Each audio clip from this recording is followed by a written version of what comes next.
My father kissed my forehead before he killed me. I wonder if he'll kiss me again when I save him.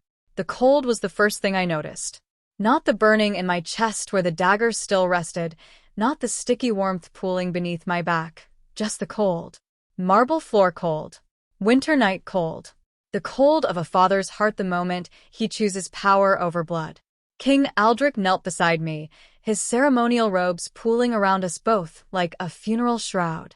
His face, that face I'd loved my entire 16 years, was streaked with tears. Real tears. They dripped from his chin and landed on my cheek, almost warm. "Sarah," he whispered. "My little star. Forgive me." I wanted to ask why. I wanted to scream. But my lungs were filling with something wet and heavy, and all that came out was a soft, horrible gurgle. He smoothed my hair back, the way he did when I was small and couldn't sleep. His lips pressed against my forehead, soft, familiar, the kiss he'd given me every night before bed since I could remember. Then he stood, wiped his face, turned to the shadows where his advisors waited. "Inform the council the succession crisis is resolved. Princess Sarah tragically succumbed to her illness. Long live the king." The last thing I saw was his back, broad, untouchable, walking away, before the darkness swallowed me whole. I should tell you about my father, the man who killed me. King Aldrich of Valdris wasn't a monster. That was the worst part. He was the kind of father other princesses envied, warm, attentive, present. He taught me to ride before I could walk properly, holding me steady in the saddle with those strong hands. He sat through endless embroidery lessons just to keep me company, pretending interest in my clumsy stitches. He called me Little Star because I was born on the night a comet streaked across the sky, and he said I was just as bright, just as rare, just as destined to be remembered. My mother died giving me life. Some said he loved me too much because of that, because I was all he had left of her. Others said he loved me exactly the right amount, and the kingdom was lucky to have a king so devoted to his child. Both were wrong. He loved me exactly the amount that made betrayal possible. Not too little to hesitate, not too much to stop, just enough to cry while he did it. The years before my death were ordinary, in the way that fairy tales feel ordinary before the witch appears. I grew up in the palace, surrounded by servants and tutors and the quiet hum of court politics. I learned history and languages, dancing and diplomacy. I knew I'd rule one day. Father made sure I understood that, and I prepared earnestly, eager to make him proud.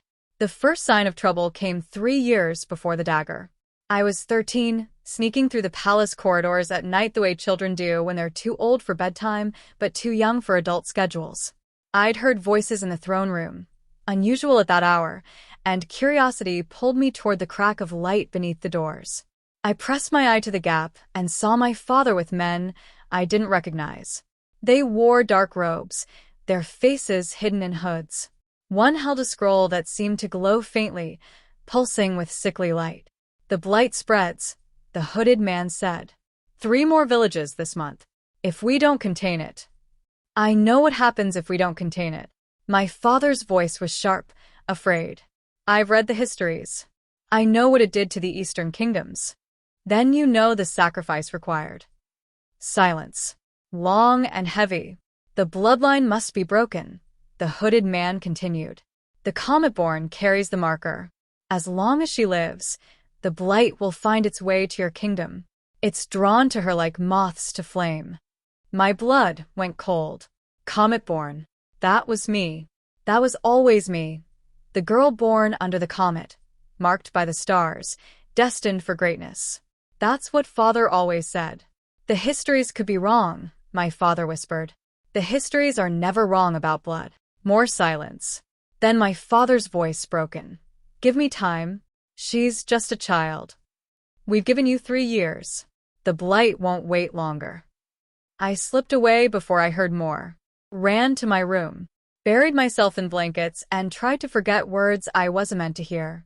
For 3 years, I almost succeeded. In those 3 years, my father became 2 people. The first was the father I'd always known, laughing at dinner, brushing hair from my face, discussing kingdom business with me seriously because he said a future queen should understand everything. He took me hunting, taught me swordplay when the council disapproved, held me when I cried over my first broken heart at 14. The second father I only saw in fragments. The way his eyes would go distant when he looked at me. The way he'd sometimes stop mid-sentence, something dark flickering across his face before he smiled again.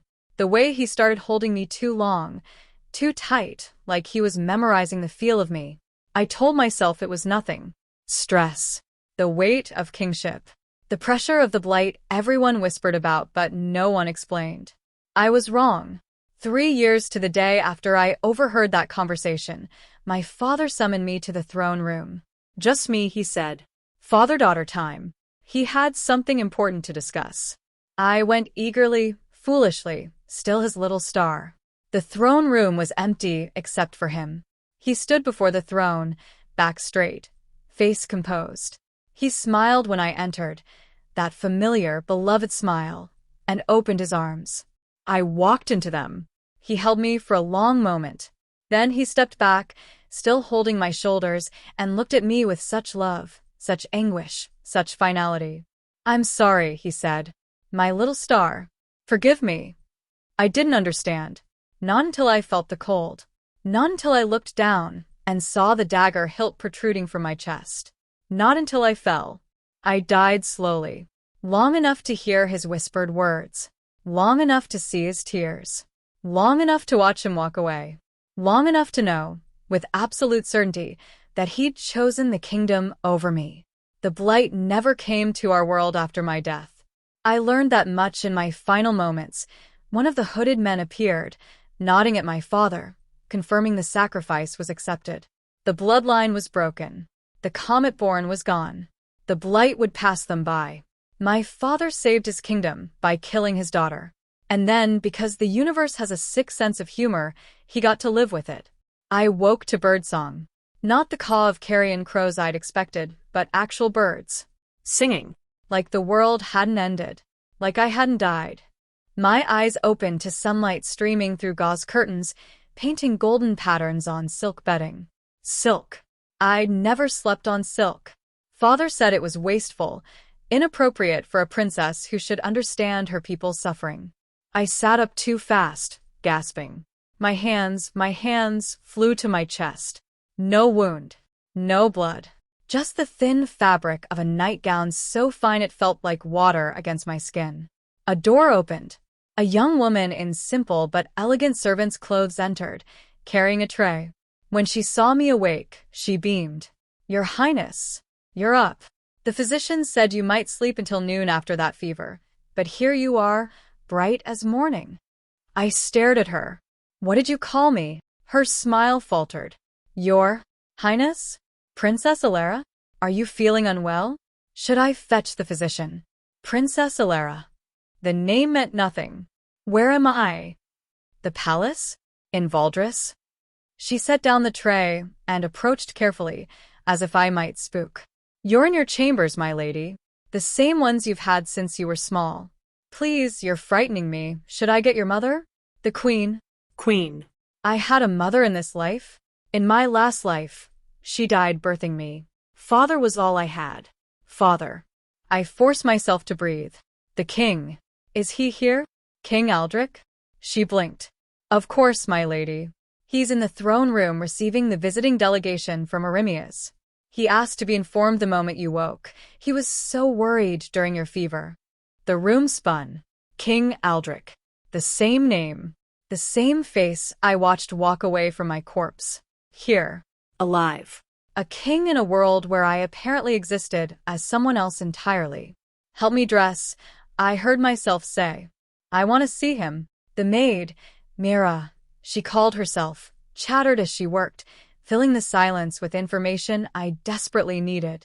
Princess Alara was 16, the same age as my death. She had a mother, Queen Seraphina, who was lovely and kind and currently visiting the northern provinces.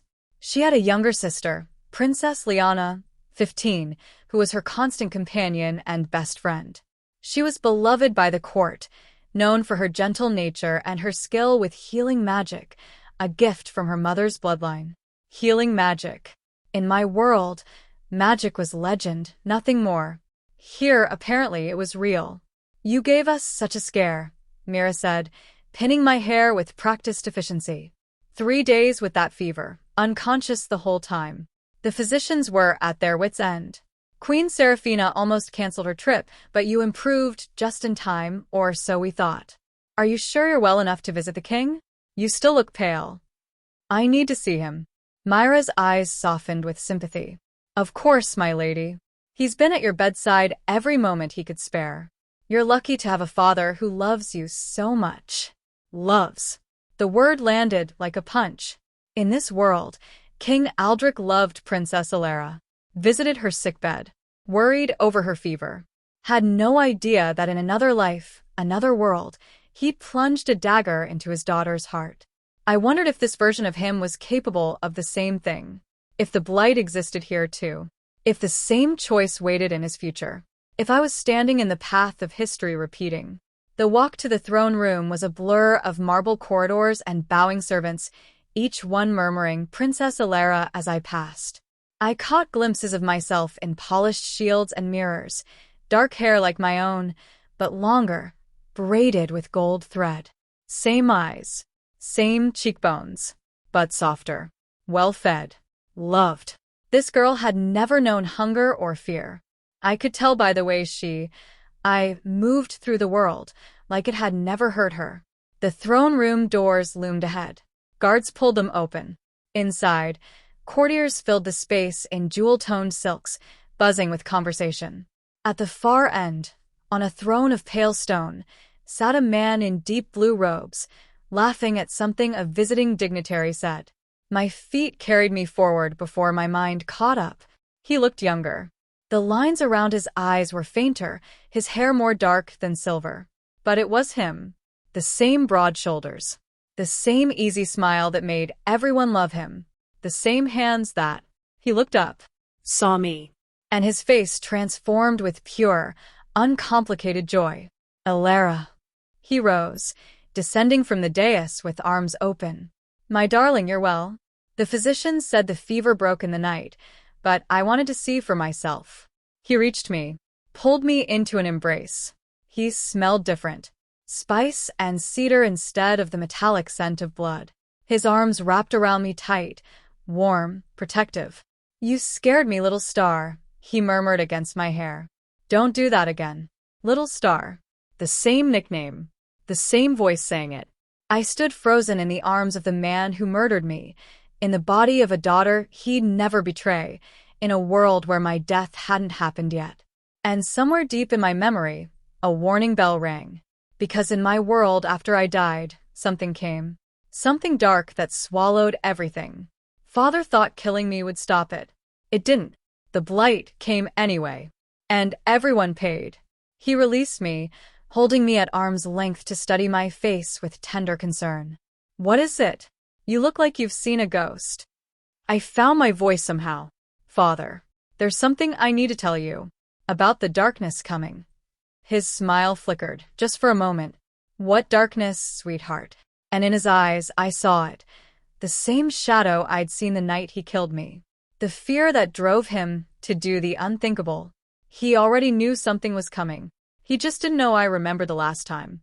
Princess Liana found me after the banquet. I'd escaped to a balcony overlooking the gardens, needing air, needing space, needing to think without 1,000 eyes watching. The stars were different here, constellations I didn't recognize, patterns that meant nothing. Even the sky was a stranger. You missed the honey cakes. I turned. Liana stood in the doorway, silhouetted by torchlight. She stepped onto the balcony, letting the doors close behind her, and leaned against the railing beside me. They're Liana's favorite, she added. Alara always steals mine when I'm not looking. But you didn't. So either you're not Alara, or you're sicker than we thought. I looked at her properly for the first time. She was beautiful in the way puppies are beautiful, all awkward limbs and eager energy, not yet grown into herself. Dark hair like our father, curling past her shoulders. Eyes like our mother, the queen, I corrected myself, not my mother, warm and brown and far too perceptive. I'm recovering, I said carefully. Sure. She tilted her head, studying me. Elara bites her lip when she's nervous. You haven't done it once. Elara hates standing still. She fidgets constantly. You've stood there like a statue for 10 minutes. Elara knows every constellation in the sky. You've been staring up like you've never seen stars before. I said nothing. Liana stepped closer. I don't know what happened during that fever. I don't know if you're possessed or cursed or just different now. But Elara is my sister. My best friend. The only person in this entire palace who doesn't treat me like a child. Her voice cracked. So, if you've hurt her, if you've taken her somewhere I can't reach. I haven't. The words came out before I could stop them. Liana's eyes widened. Then where is she? She whispered. Where is my sister? I wanted to lie. Wanted to protect her from truth too strange to believe. But something in her face, the same desperate love I'd felt for my father before he killed me, stopped the words in my throat. I don't know, I said honestly. I woke up in her body, in her life. I didn't ask for this. I didn't choose it. I don't know where Elara is, or if she's ever coming back. But I'm not her enemy. Then who are you? I took a breath, looked at the unfamiliar stars, thought about daggers and betrayal and the father who cried while he murdered me. My name is Sarah, I said. And in another world, I was your sister too. I told her everything. Not because I trusted her. I didn't trust anyone, least of all people connected to my father. But because she deserved truth, and because some part of me, buried deep, recognized kinship in her fierce protectiveness. She loved Elara the way I'd loved my father. Unconditionally. Completely. Blind to the possibility of betrayal. I couldn't let her stay blind. Not when the blight was coming. Liana listened without interrupting. When I finished, she was quiet for a long moment, staring at the gardens below. That's insane, she finally said. Yes. You expect me to believe you're from another world? That our father killed you there? That the blight is coming here too? No. I shook my head. I expect you to be smart enough to see the truth when it's standing in front of you. You already knew I wasn't Elara. You already noticed every difference. So, ask yourself, why would a stranger pretend to be your sister? What would I possibly gain? She was quiet again. Then, slowly, you could be a spy, an assassin, someone sent to get close to father. I could be. I met her eyes. Am I acting like one? Liana studied me for a long, searching moment. Whatever she saw made her shoulders sag slightly. No, she admitted. You're acting like someone who's lost and scared and trying very hard not to show it. A pause. Like Elara did after our grandmother died. Like I do, every time I think about something happening to her. Something shifted between us. Not trust exactly, that would take time. But understanding. Recognition. Two girls who loved fiercely and feared losing the people they loved.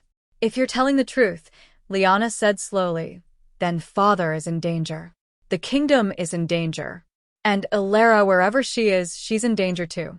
Yes. Then we need to stop it. She straightened, jaw setting with determination. Whatever's coming, we stop it. Together. You believe me? Liana met my eyes. I believe you believe it. That's enough to start. The days that followed were strange. I navigated palace life as Princess Elara, learning her routines, her relationships, her responsibilities.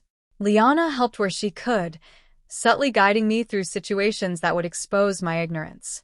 Together, we maintained the illusion that Elara was simply recovering slowly from her illness. But the cracks showed. I flinched when servants approached too quickly.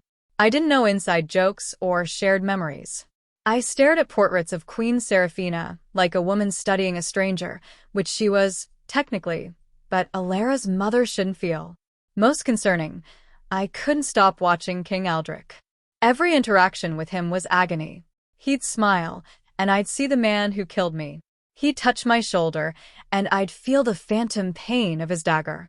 He'd call me Little Star, and I'd want to scream, to run, to demand how he could wear the same face, speak the same words, love the same way in this world after what he did in mine. But I didn't. Because this version of him hadn't done anything yet. And because, despite everything, some foolish part of me still wanted him to be the father I remembered. The father before the blight. The father who held me when I cried and told me I was his whole world. I wanted that father back. I wanted to believe he could exist here. 2 weeks after I woke in Alara's body, the first signs appeared. A village in the northern reaches stopped reporting. Scouts sent to investigate didn't return. Then a second village. Then a third. King Aldrich called an emergency council meeting. Liana and I weren't invited. Too young, too delicate. This is men's work. But we listened from a hidden passage Liana knew, pressing our ears to the stone. The pattern matches the old histories, the royal scholar said, voice trembling. The spread rate, the symptoms reported before contact was lost, the way the darkness seems to move with purpose rather than chaos. It's the blight, Your Majesty.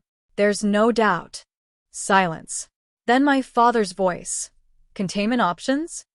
None, sire. The old kingdoms tried everything. Walls. Fire. Sacrifices. A pause. Nothing worked. The blight consumed them all. What about the bloodline theory? That was the captain of the guard. I've read fragments, something about the comet-born drawing the blight, focusing it. If that's true, then identifying the comet-born in our kingdom could. The comet-born theory is legend. Superstition. My father's voice was sharp. We deal in facts, not fairy tales. Respectfully, sire, the blight isn't fact either. It's magic, darkness, something beyond understanding. If legend offers any hope, shouldn't we? I said no. The finality in his voice silenced the room. I pressed closer to the stone, heart pounding. We will find another way, my father continued. Double the patrols. Evacuate villages near the affected areas. Send riders to every corner of the kingdom. I want information, not panic. And not a word of this to my daughters. Am I understood?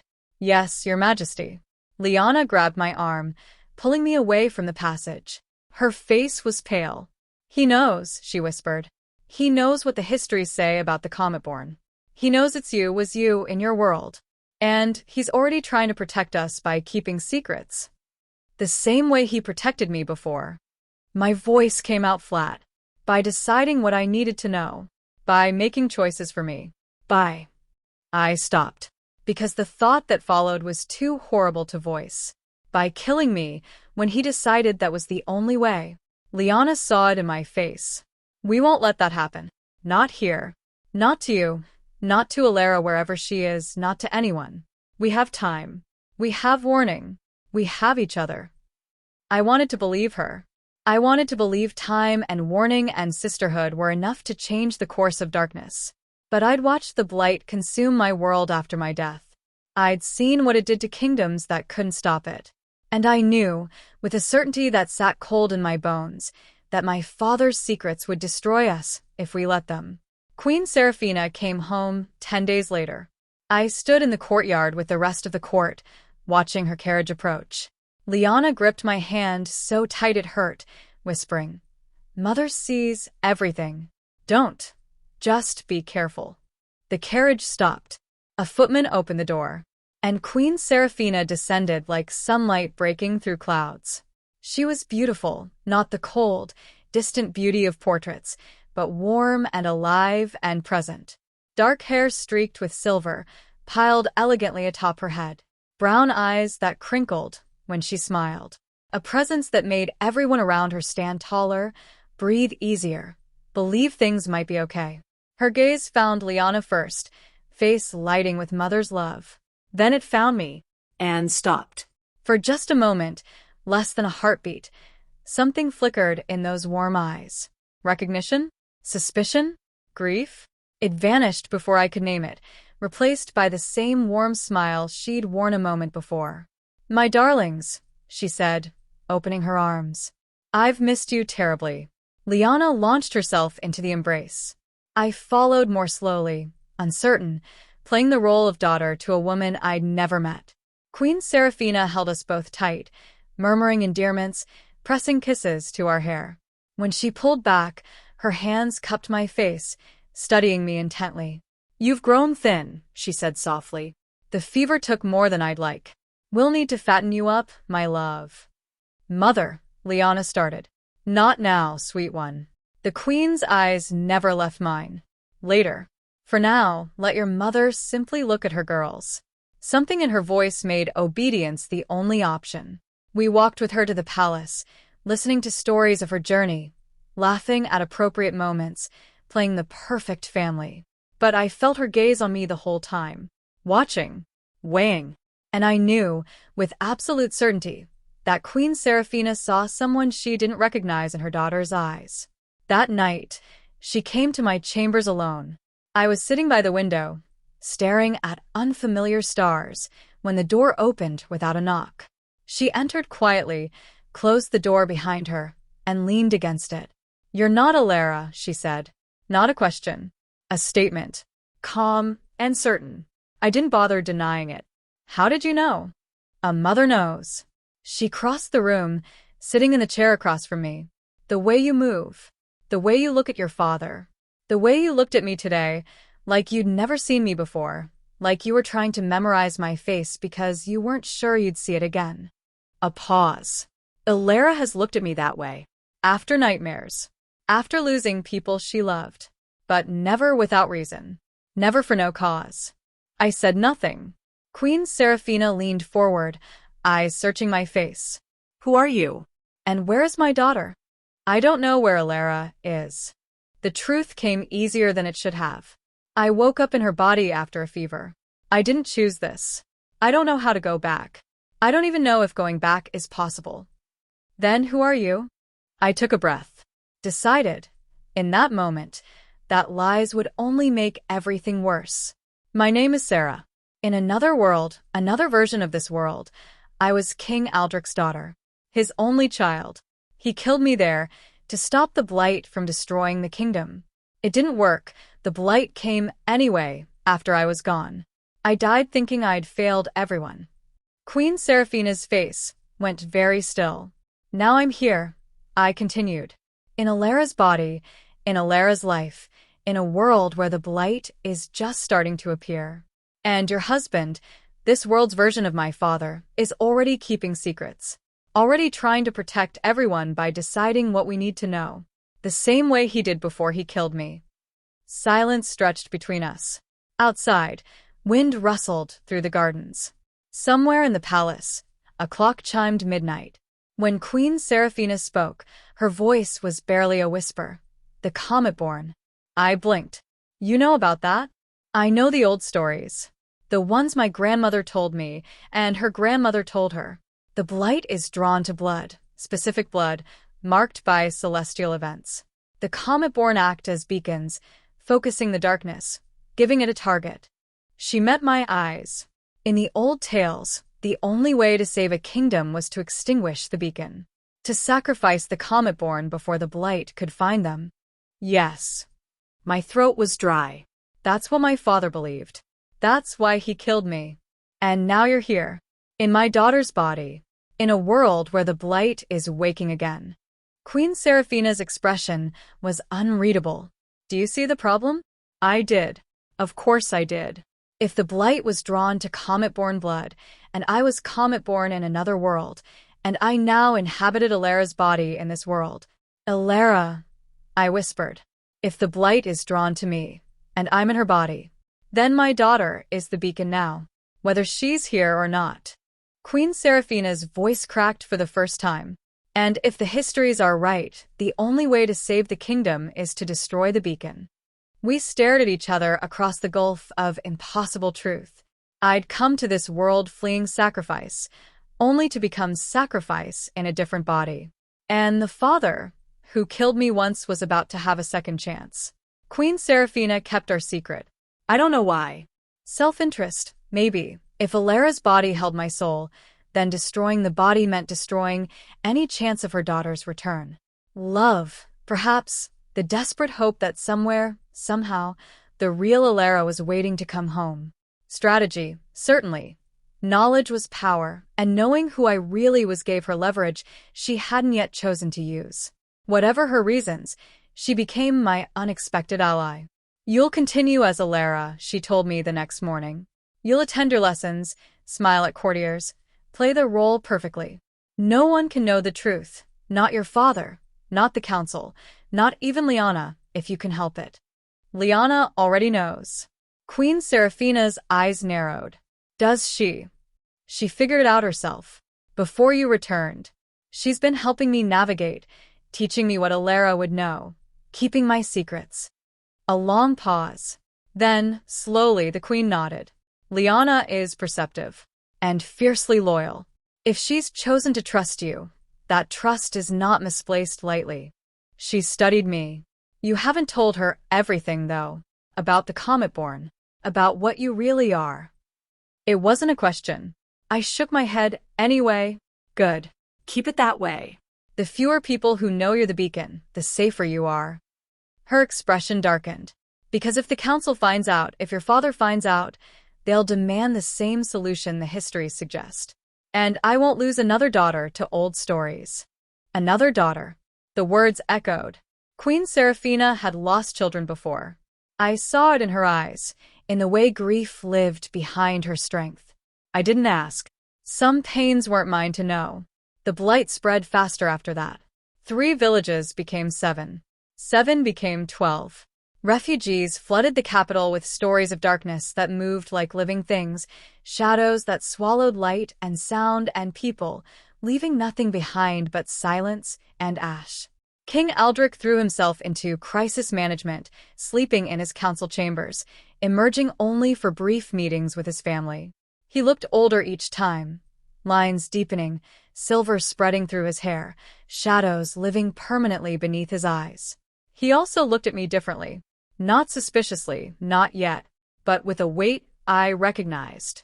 The weight of a father measuring his daughter against impossible choices. He's thinking about it. I told Liana one night, when we couldn't sleep. The sacrifice. The bloodline solution. He's already calculating whether he could do it. You don't know that. I know his face. I watched it for 16 years before he killed me. I know what he looks like when he's trying to convince himself there's another way. And I know what he looks like when he stops believing that. Liana was quiet for a long moment. Then we have to give him another way. How? The old kingdoms tried everything. Walls, fire, armies, magic. Nothing worked. The blight consumed them all. Then we try something the old kingdoms didn't have. She grabbed my hands, eyes fierce. We have each other. We have Mother. We have the truth about you, about the Comet-born, about what the blight really wants. Maybe that's enough. Maybe knowing the beacon is still here, still fighting, still living changes something. I wanted to believe her. I wanted to believe that love and truth and sisterhood could defeat ancient darkness. But I'd seen what the blight did to my world. I'd felt it coming, even in death, the way you feel a storm approaching even when you can't see the sky. And I knew, with a certainty that sat cold in my bones, that we were running out of time. Queen Seraphina took me to the archives. Not the public archives where scholars studied and scribes copied manuscripts, the secret archives, hidden beneath the palace, accessible only to the royal family and their most trusted advisors. Torchlit corridors led to vaulted chambers filled with scrolls and books and artifacts so old they predated the kingdom itself. "These are the original records," she said, leading me through stacks of ancient texts, written by the survivors of the last blight before the Eastern kingdoms fell, before anyone knew what they were facing. I ran my fingers over crumbling parchment, feeling echoes of old grief in every page. "Why are you showing me this?" "Because you need to understand." She stopped at a particular shelf, pulling down a leather-bound volume thick with dust. The blight isn't mindless destruction. It has purpose. Intent. The old texts call it a hunger, not for food, not for life, but for completion. For the thing it was created to find. And that thing is the Comet-born? Queen Seraphina opened the book, revealing diagrams that made my stomach turn. Human figures marked with celestial symbols, lines connecting hearts to stars, annotations in languages I didn't recognize. Not exactly. She pointed to a passage I couldn't read. The comet-born are markers. Beacons. They draw the blight because they carry a specific kind of blood touched by the same cosmic forces that created the darkness in the first place.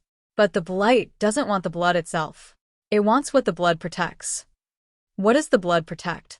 She turned the page. I saw images of locks and keys, gates and doors. Something that looked like a prison, drawn in crude but terrifying detail. The old stories say there was a war, before kingdoms, before memory, before anything we recognize. A war between forces we can't comprehend. The losers were imprisoned, sealed away behind barriers that required celestial blood to maintain. The comet-born are descendants of the beings who created those barriers. Their blood is the lock. I stared at the images, horror dawning. And the blight. The blight is the key. Or rather, it's the force trying to become the key. It seeks comet-born blood because that blood can open the prison. And if the prison opens, she closed the book, face grim. Then whatever's inside gets out. And the old texts are very clear that whatever's inside is worse than the blight could ever be. I sat down heavily on a nearby crate. My mind reeled, trying to process. In my world, my father killed me to stop the blight. He thought my death would save the kingdom. But if this was true, if my blood wasn't the target but the key, then my death wouldn't have saved anything. It would have simply removed an obstacle, made it easier for the blight to eventually find another way, another beacon, another lock to pick. The blight came after I died because my blood was gone. The lock was broken. The prison was already opening. And my father's sacrifice meant nothing. He didn't know, I whispered. In my world, he didn't know what he was really doing. He thought he was saving everyone. He thought what any desperate parent would think. Queen Seraphina's voice was gentle. That sacrifice could buy safety. That giving up one life could save many. He was wrong, but he was wrong out of love, not cruelty. Love. The word tasted bitter. He killed me because he loved me? He killed you because he loved everyone. Because he couldn't bear to watch his kingdom fall. Because he thought death was the only gift he could give that would matter. She knelt before me, taking my hands. I'm not excusing what he did. I'm telling you that the man in this world, my husband, Alara's father, is the same man, capable of the same choices, but also capable of different ones, if he has the truth you didn't have in your world. I looked at her, this woman who should have been my enemy, who should have demanded I leave her daughter's body, who instead held my hands and offered hope. How do you know? I asked. How do you know he'd choose differently with the truth? Queen Seraphina smiled, sad and wise. Because I know him. Because I've watched him carry guilt for choices he made before we married. Choices he can't undo. Children he couldn't save. Because the man I love has spent 20 years learning that some sacrifices aren't worth the cost. She squeezed my hands. And because you're here, you're proof that some things transcend worlds. If you can cross dimensions to find us, surely we can find a way to face this without repeating old horrors. I wanted to believe her, needed to believe her. But trust, for me, was a language I'd forgotten how to speak. We ran out of time 3 days later. King Aldrich summoned the full council, nobles, scholars, military commanders, everyone with any claim to authority in the kingdom. He also summoned his family, Queen Seraphina, Princess Liana, and Princess Alara me. We sat in places of honor beside the throne, watching as reports came in. The blight had reached the outer farms of the capital region. Refugees flooded the city gates faster than they could be processed. Panic spread through the streets like fire through dry grass. We need a solution, the captain of the guard said, voice ragged with exhaustion. Not theories, not hopes, actual solutions. The blight will reach the palace walls within the week. What do we do? Silence. Then the royal scholar stood, clutching a scroll I recognized from the secret archives. Your Majesty, he said, I've been researching the old texts, the ones we don't usually discuss. And I've found something. My father's face tightened. Go on. The blight is drawn to specific bloodlines. The old kingdoms called them comet-born, individuals marked at birth by celestial events. The text suggests that if the comet-born are removed, the blight loses its focus, becomes manageable, can be contained. Removed how? Queen Seraphina's voice cut through the room like ice. The scholar hesitated. The histories are unclear, but the implication is that the beacon must be extinguished. The bloodline ended. Executed, you mean? Liana's voice shook. You're talking about executing someone based on when they were born. I'm talking about saving thousands of lives. The scholar met her gaze steadily. If one's sacrifice can prevent. No. King Aldrich's voice was final. We don't sacrifice children to save kingdoms. We find another way. Relief washed through me, then froze, as the scholar spoke again. With respect, Your Majesty, there may not be another way. And if we wait too long, the choice may be taken from us entirely. He unrolled the scroll, revealing diagrams that made my blood cold. The blight isn't random destruction. It's searching. Seeking. And according to these texts, it's searching specifically for the comet-born in our kingdom. If it finds them, it finds a lock, I whispered, before I could stop myself. Everyone turned to look at me, including my father, eyes sharp with sudden attention. Alara, he said, what do you know about this? I'd walked into a trap of my own making. Queen Seraphina's warning echoed in my mind. The fewer people who know, the safer you are. But the scholar's scroll lay open, revealing truths I couldn't pretend to ignore. I know the blight isn't the real threat, I said slowly. I know it's searching for something. And I know that if it finds what it's looking for, what comes next is worse than anything we've imagined. Another silence. Then my father stood, descending from the throne to stand before me. How do you know this? I looked at him. The face of the man who killed me, the face of the father, who might yet choose differently. I looked at Liana, terrified but trusting. I looked at Queen Seraphina, who gave the slightest nod. And I made my choice. Because I'm not Alara, I said. My name is Sarah. And in another world, your daughter was the comet-born. In another world, you killed her to stop the blight. And in another world, everyone died anyway. The chaos that followed was predictable. Nobles shouted. Guards reached for weapons. The scholar dropped his scroll, face pale as parchment. Only my father remained still, frozen, staring at me with an expression I couldn't read. Seize her, someone yelled. She's possessed to spy a demon. Stop. Queen Seraphina's voice cut through the noise like a blade. She stood, regal and terrible, and every voice fell silent. No one is seizing anyone. No one is doing anything until my husband and I understand what's happening. She turned to my father. Aldrich, look at me. He tore his gaze from mine to meet his wife's eyes. Something passed between them, a conversation I couldn't hear, a connection I couldn't breach. Then he said, everyone out. Now. The queen and I will speak with Alara alone. No guards. No advisors. No one. But your majesty. Out. The room emptied with remarkable speed. Liana hesitated at the door, looking back at me with desperate eyes. I nodded slightly, go, I'll be fine, and she slipped out with the rest. Then it was just the three of us. The king, the queen, and the girl who wore their daughter's face. Start at the beginning, my father said quietly. And leave nothing out. I told him everything. My childhood in another world, with another version of him. The night I overheard the hooded men. The 3 years of watching him change, of pretending not to see the shadows gathering behind his eyes. The throne room, the dagger, the kiss on my forehead as I died.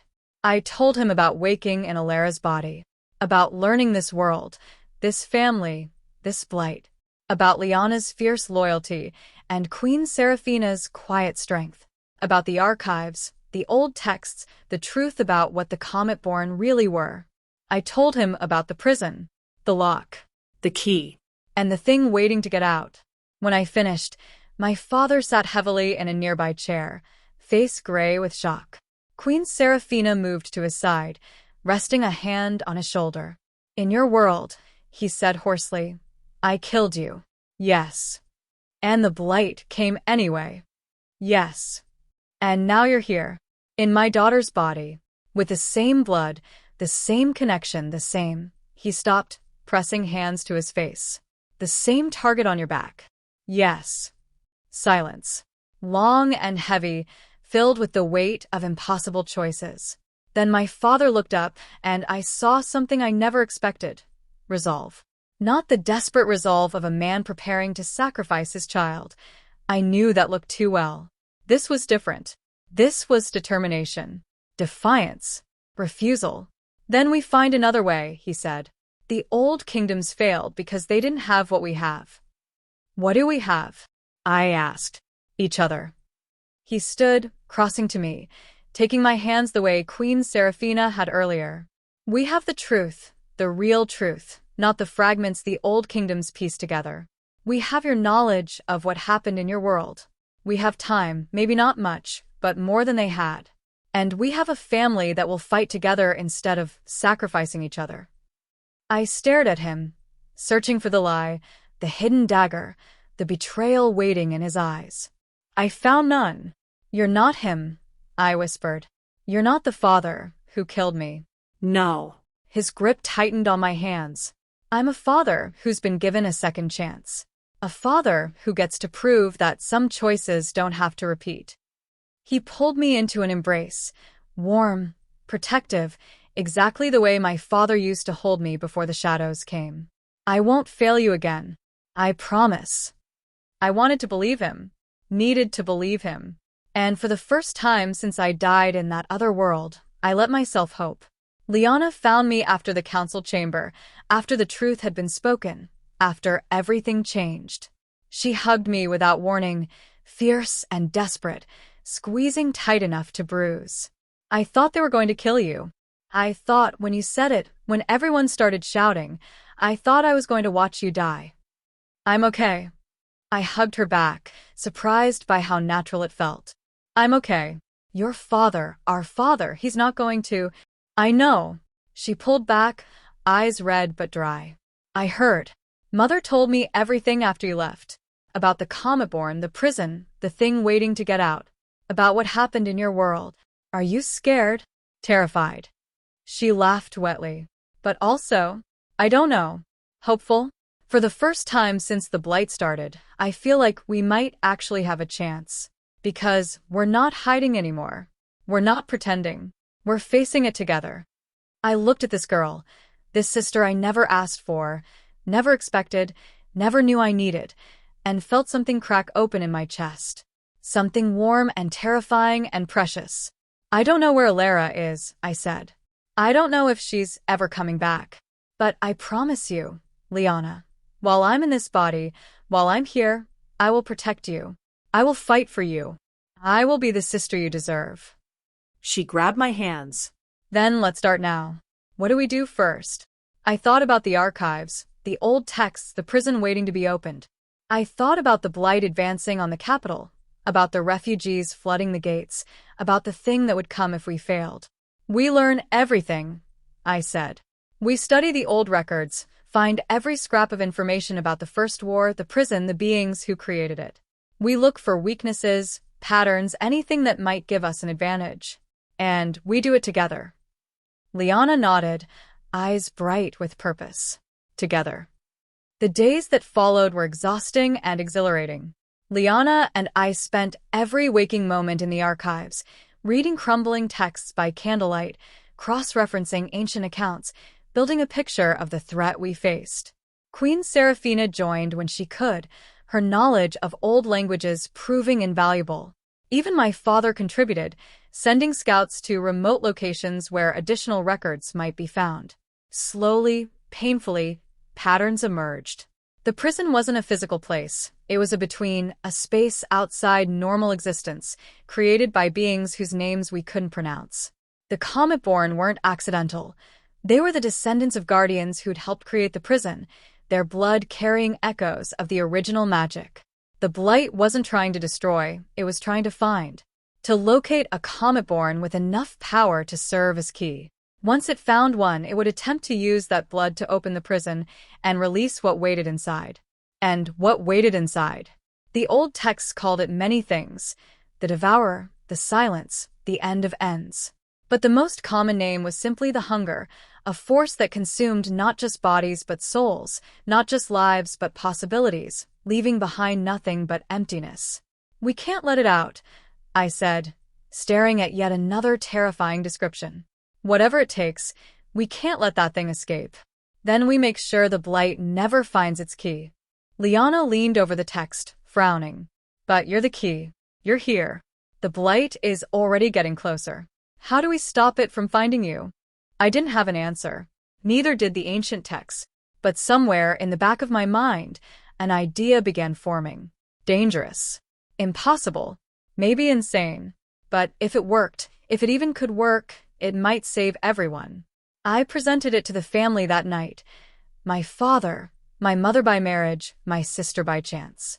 Queen Seraphina had arranged a private dinner in her chambers, away from servants and spies, where we could speak freely. "I have an idea," I said. "You're not going to like it." My father sighed. "At this point, I'll take any idea that isn't sacrifice the comet-born. It's the opposite of that." I took a breath. "What if we don't hide the key? What if we use it?" Silence. Then Liana. "Use it how?" "The blight is searching for comet-born blood, because it needs that blood to open the prison. But what if we opened it first? What if we went to the prison deliberately, prepared, with everything we have, and faced whatever's inside on our terms instead of its?" "You want to release the hunger." Queen Seraphina's voice was carefully neutral. "On purpose. I want to stop it from being released accidentally, in chaos, when we're not ready. Right now, the blight controls the timeline. It advances, we react, it chooses when and where to strike. But if we take the initiative, if we go to the prison and confront what's inside, maybe we can reseal it permanently. Maybe we can end this forever." My father was already shaking his head. "Too dangerous. Too unknown. We don't even know where the prison is, how to reach it, what we'd face inside." "I might know where it is." I pulled out a scroll from the archives, marked with coordinates I'd spent hours deciphering. The old texts describe a place, not in our world, but adjacent to it. A space between spaces. The blight is spreading from that direction, which means the prison is weakening there. If we go to that location, we might find a way in. "And if you find a way in," Queen Seraphina said slowly, "what then?" I met her eyes. "Then we do what the old guardians did. We use comet-born blood to strengthen the seal instead of breaking it. We become the lock." More silence. Longer this time. Then Liana spoke, voice small but steady. "I'm coming with you." "No." 3 voices at once. Mine, my father's, the Queen's. "She's right." Liana stood, facing us with more courage than I'd ever seen. "If this works, it needs someone who isn't comet-born. Someone who can help, protect, watch her back. Someone who loves her enough to make sure she comes home. Liana, you're my sister." Her eyes met mine, fierce and bright. "Both of you, Elara wherever she is, and you, Sarah, right here. I'm not losing either of you. Not to the blight, not to the hunger, not to anything. So, if you're going into danger, I'm going with you." I looked at my father, expecting him to forbid it. Instead, I saw something unexpected in his face. Pride. And grief. And acceptance. "She's her mother's daughter," he said quietly. "And mine, apparently. Stubborn to the end." Queen Seraphina laughed, though it sounded like crying. "The end hasn't come yet. And if my daughters have anything to say about it, it won't." I looked at this family, battered, terrified, determined, and felt something I'd lost in my first world. Belonging. "Then we prepare," I said. "We gather everything we need. We learn everything we can. And when we're ready, we go." Preparation took 3 weeks. We assembled supplies. Food, water, weapons, torches, rope, climbing gear, everything the archives suggested might be useful in a place that wasn't quite a place. Queen Seraphina consulted every text she could find about the between spaces, creating maps of possibility that shifted every time we looked at them. My father arranged diversions, making it look like the royal family had retreated to a secure location rather than preparing to enter a dimensional prison. Liana and I trained together, swordplay, endurance, the kind of trust that comes from knowing someone will catch you when you fall. She was younger than me, less experienced, but her heart made up for any skill deficit. Watching her fight was like watching fire. Uncontrolled, unpredictable, impossible to ignore. The night before we left, my father came to my chambers. He stood in the doorway for a long moment, just looking at me. Then he crossed the room and sat beside me on the window seat. "I've been thinking about your world," he said quietly. "About the father I was there. The choices he made." I said nothing. I'd like to believe I'd be different. That faced with the same circumstances, the same fear, the same impossible pressure, I'd find another way. But the truth is, he stared out at the stars, the same unfamiliar stars I'd first seen weeks ago, now almost beginning to feel like home. The truth is, I don't know. Fear does terrible things to good people. Desperation makes monsters of us all. Is this supposed to make me feel better? He smiled sadly. No. This is supposed to make you understand that when you go into that prison tomorrow, you're not just fighting for this world. You're fighting for every world where a father might face that choice. You're fighting to prove that sacrifice isn't the only answer. That love can be stronger than fear. I looked at him, this man who wore my murderer's face, but had earned my trust through weeks of unwavering support. This father who'd held me when I cried about my first world, who'd listened to my nightmares without judgment, who'd treated me like his daughter, even knowing I wasn't really Alara. "If I don't come back," I started. "You'll come back." His voice was firm.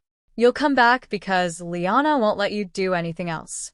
Because your mother, Serafina, will move heaven and earth to bring you home. Because I'll be here, waiting, refusing to lose another daughter." Another daughter. The words settled somewhere deep.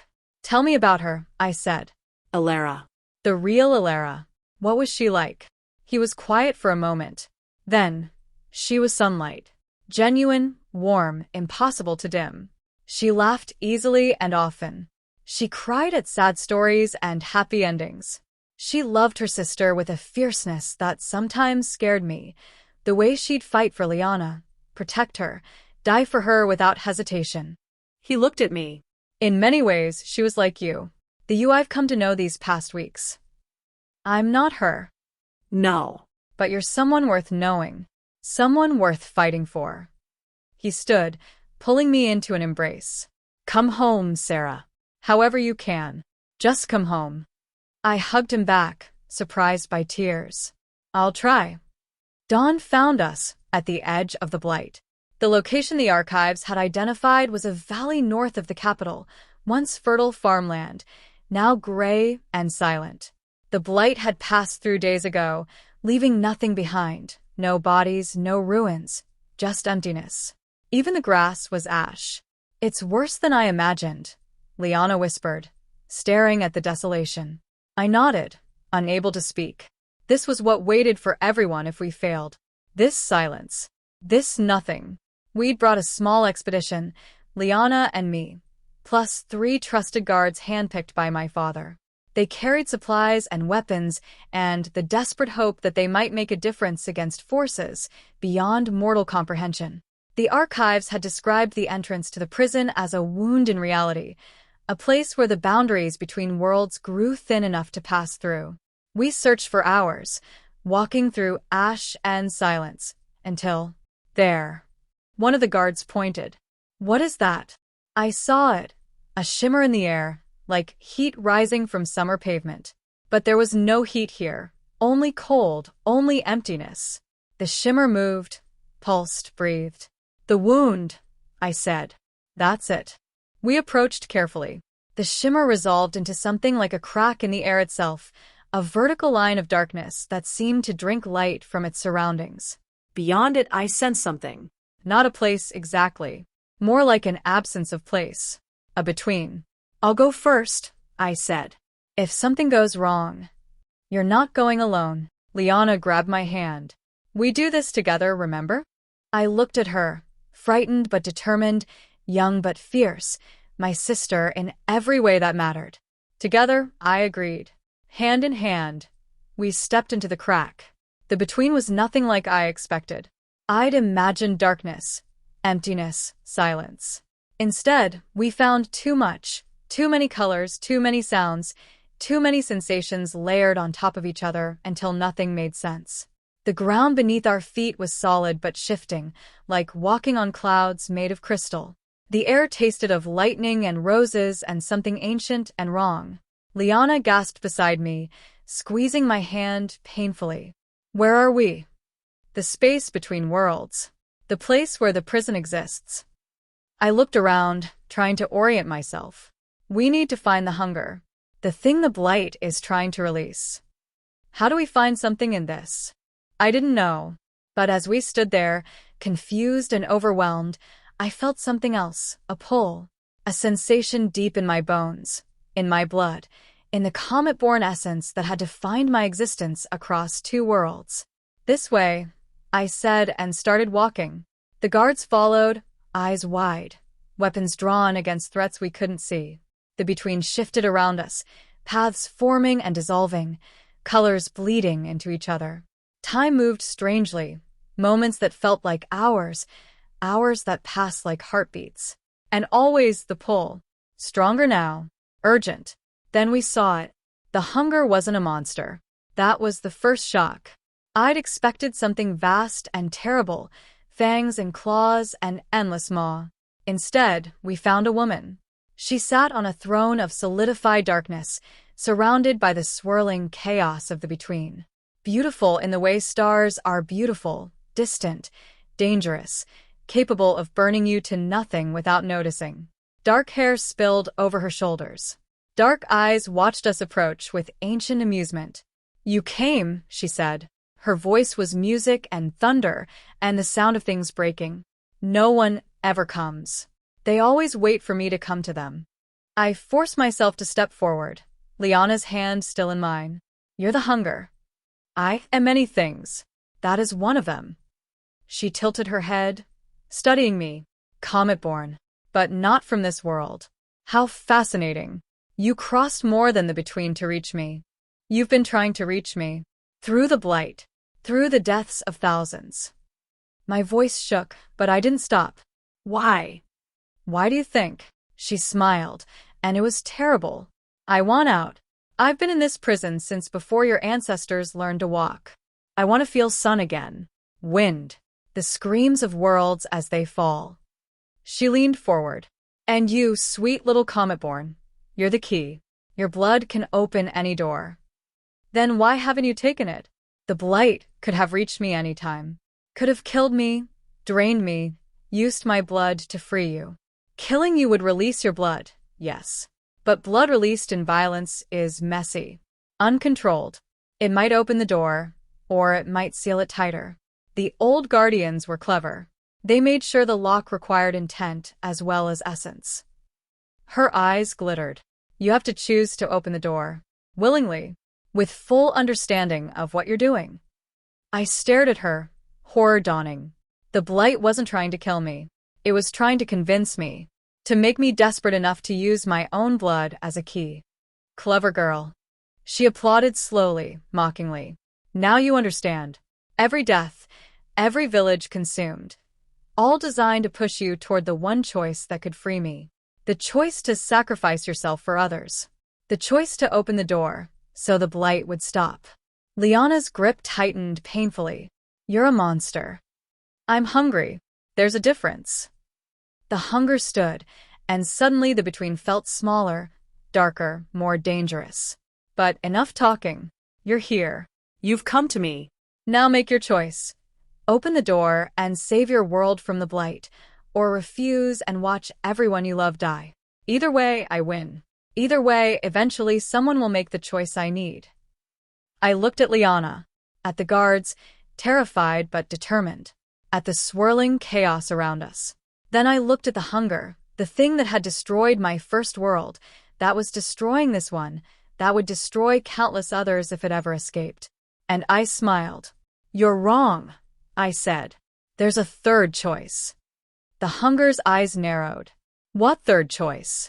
I reached into my pack and pulled out the object I'd brought from the archives, an ancient artifact described in the oldest texts that Queen Seraphina had found after weeks of searching. It looked like nothing, a simple stone, gray and unremarkable. But it hummed with power I could feel in my bones. Do you know what this is? The hunger's face changed. For the first time, I saw something like fear in those ancient eyes. Where did you get that? The old guardians left it, in case someone like you ever got clever. I held up the stone. It's a seal. A way to strengthen the prison, without blood sacrifice. A way to lock you here forever, without anyone having to die. You wouldn't. You can't. It requires comet-born blood to activate. Yes. Just a drop. Not enough to open anything. Just enough to wake the seal. I pulled a small knife from my belt. And then it requires someone to place the seal at the heart of the prison. Someone willing to stay here. To become the new lock. Liana's face went white. No. Sarah, no. Listen to me. I grabbed her hands, speaking quickly. The seal will strengthen the prison permanently. The hunger will never get out. The blight will end because it has nothing to search for anymore. Everyone will be safe, you, mother, father, the whole kingdom. At the cost of you, at the cost of one life. One person from a world that already lost me. I smiled, trying to be brave. I was dead, Liana. In my world, I died. Everything since then has been a gift, you, this family, this chance to make things right. Let me use that gift to save everyone. No. She was crying now, tears streaming down her face. I won't let you. I won't. Then come with me. She stopped. What? Come with me. To the heart of the prison. Help me place the seal. Keep me company in whatever comes after. I squeezed her hands. I don't want to be alone, Liana. Not again. If I have to stay here forever, let me stay with you. She stared at me, hope and terror warring on her face. Forever. Maybe. I don't know how this works. But I know I'd rather face it with you than without you.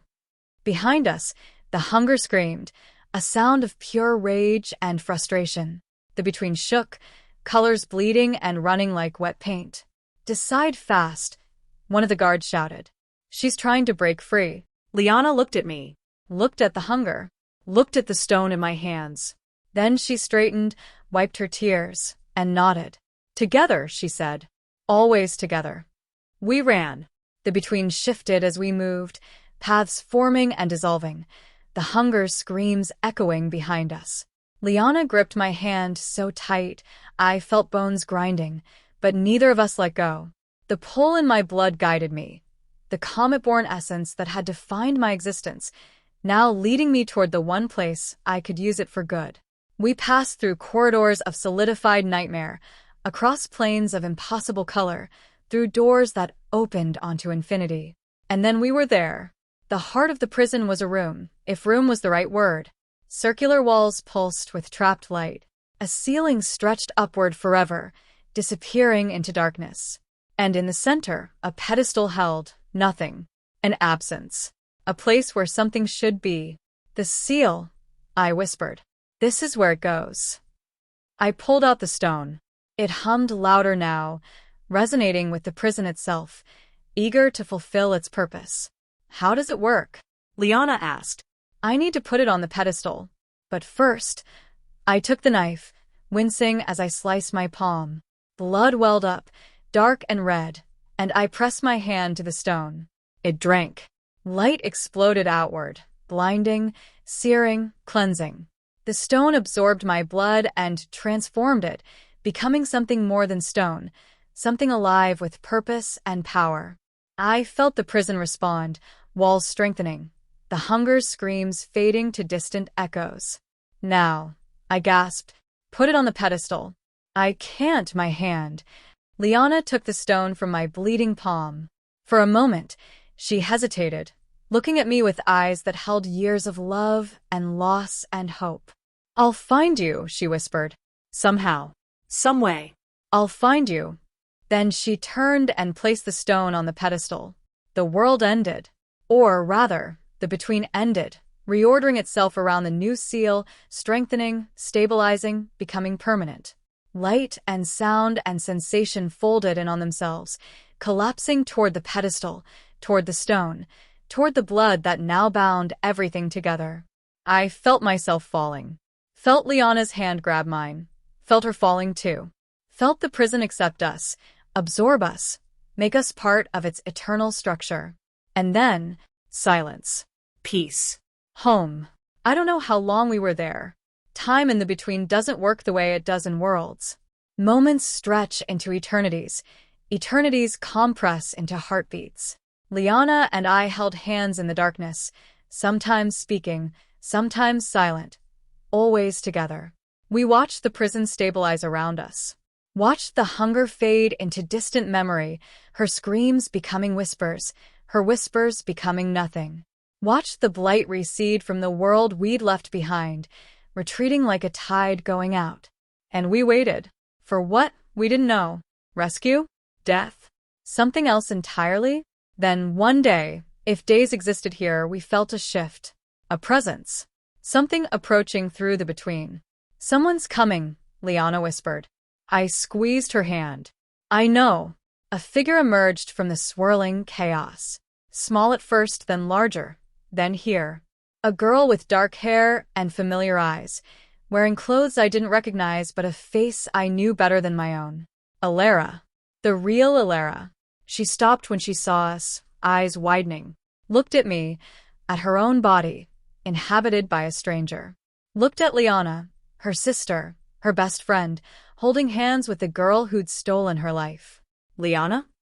Her voice cracked. Is that really you? Liana burst into tears. She launched herself at her sister, wrapping arms around her, sobbing into her shoulder. Alara, Alara, I thought you were gone. I thought I'd never. I'm here. Alara held her tight, crying too. I'm here. I don't know how, but I'm here. They held each other for a long time. I watched, feeling like an intruder, like a ghost at a reunion that should have been beautiful, but felt instead like loss. Finally, Alara looked at me over Liana's shoulder. You're the one, she said. The one who took my body. The one who saved everyone. I'm sorry. My voice came out small. I didn't choose this. I didn't mean to. I know. She released Liana, approaching slowly. I saw everything. While I was, wherever I was. I saw what you did. What you gave up.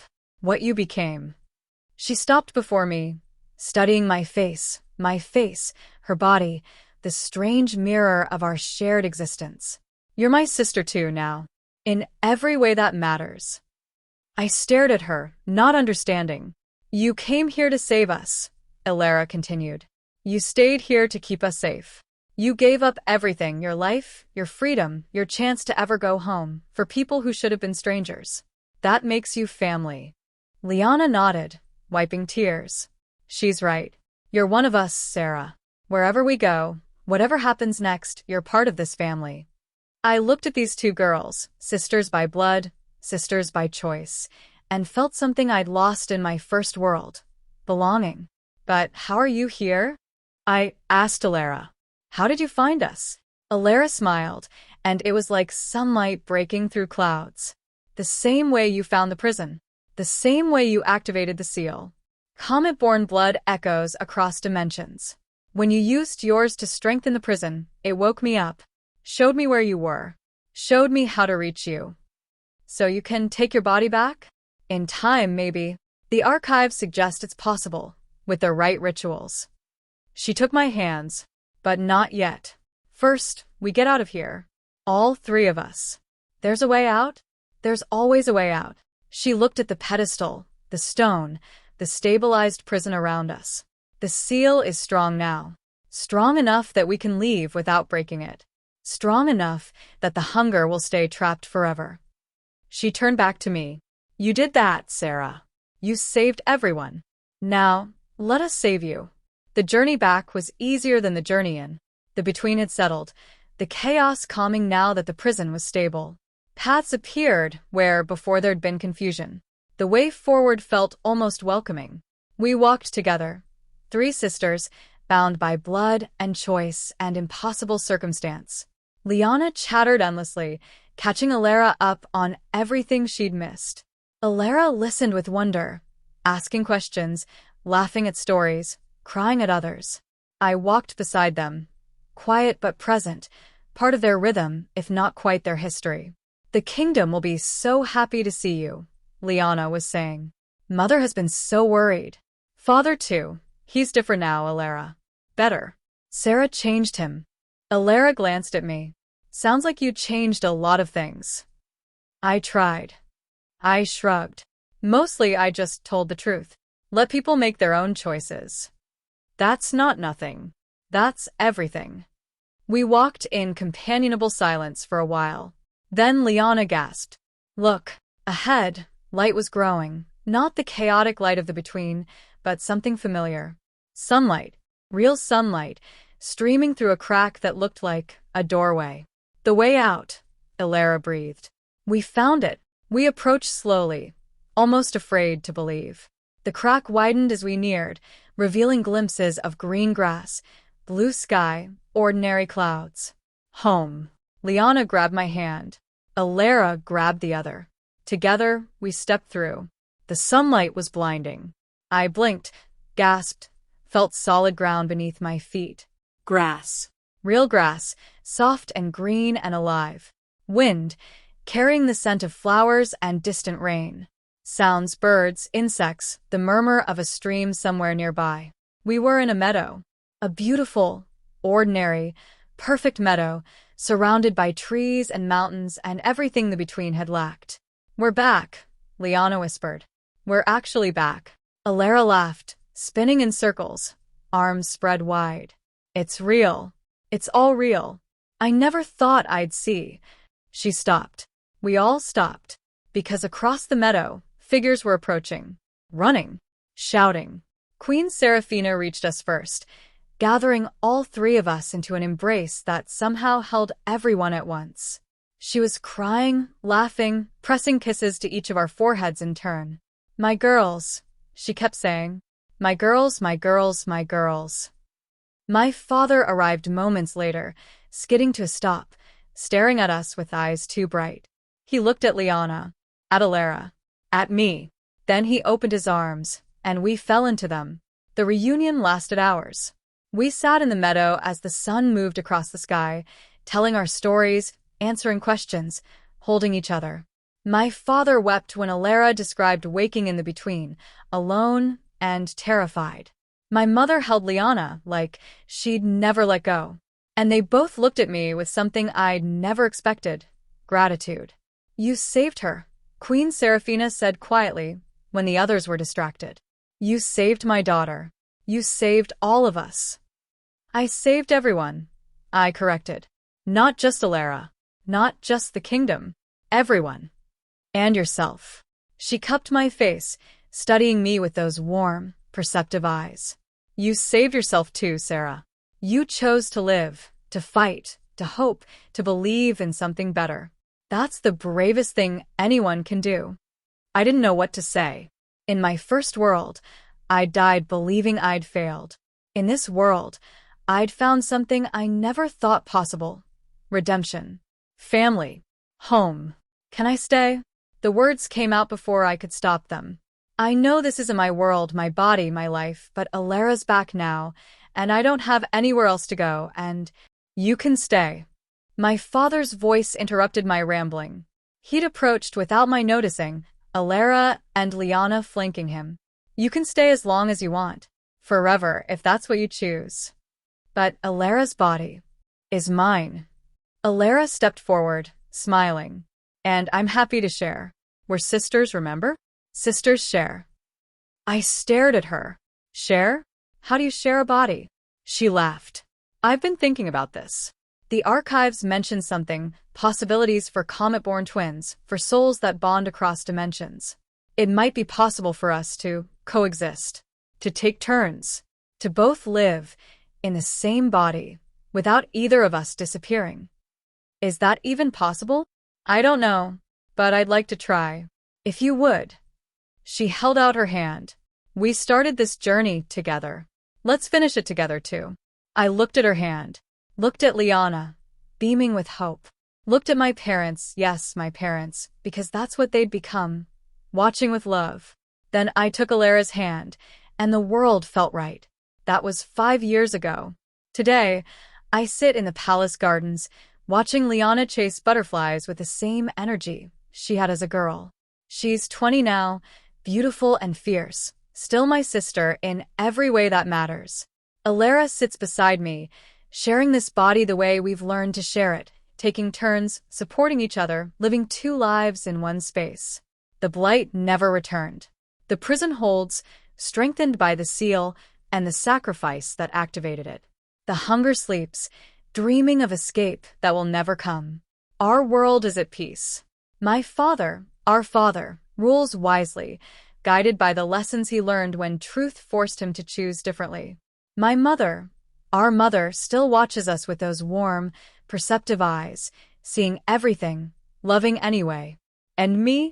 I'm Sarah, Princess of Valdris, daughter of Aldrich and Seraphina, sister of Liana and Alara, survivor of one world, savior of another, living proof that second chances exist. Sometimes, at night, I dream of the other world, the one where I died. I see my father's face above me, tears streaming, dagger in hand. I feel the cold, the betrayal, the grief. But then I wake. I wake to sunlight streaming through gauze curtains. I wake to Liana's laughter echoing from the gardens. I wake to Alara's presence in my mind, warm and steady and home. I wake to the family I chose, the family that chose me, the family that proved love is stronger than fear. And I smile, because in the end, that's what reincarnation taught me, that some souls are meant to find each other, across worlds, across bodies, across every barrier the universe can create. Some souls are meant to be sisters, forever and ever.